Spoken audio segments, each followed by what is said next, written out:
Hey RezaieStrong followers, Salim Rezaie here, and today I wanted to talk about focus and whether it's more important to have a broad focus or a narrow focus. And so broad focus is kind of looking at the forest, right? Whereas a narrow focus is looking at the individual trees.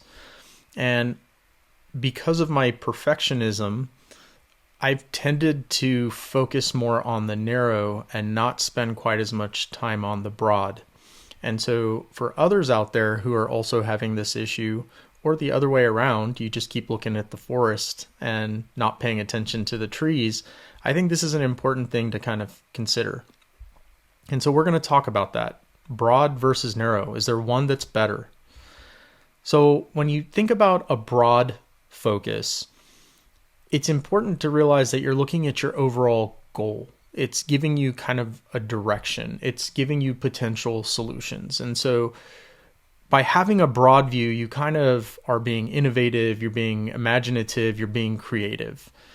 And so it kind of is like an ideas phase of if you're getting ready to start something. A narrow focus is really where we're like concentrated, we're paying attention. It's a very narrow picture. It's great for when you're trying to achieve single tasks, and you really have to pay attention to the details. Now, the other thing and the other difference is that the broad view is less intense, it's less draining, which tends to give us more positive emotions, right? Being creative, being imaginative are related to having better positive emotions.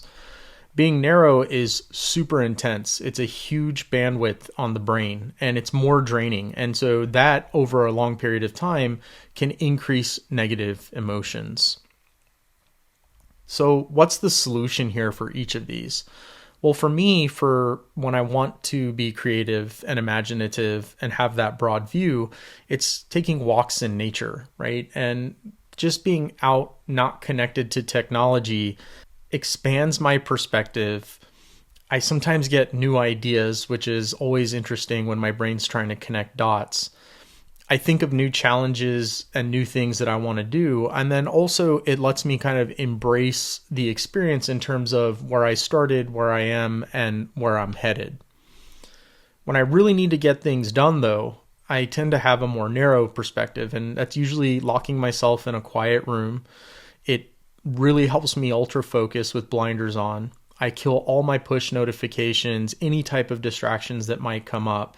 And it really kind of constricts my thoughts to focus on that single task that I'm trying to get done, but also get done well. In the end, it's important to see the big picture, which is the forest. And it's just as important to pay attention to the details, which is the trees. And the happiest people are the ones that know when it's time to zoom in to increase their focus, work on their quality, and when to zoom out and take a break to kind of give their mind a little rest. So there you have it. Focus, broad versus narrow. I think both are equally important and we need to spend time doing both. I hope you guys found that helpful. Thank you for tuning in, and until next time.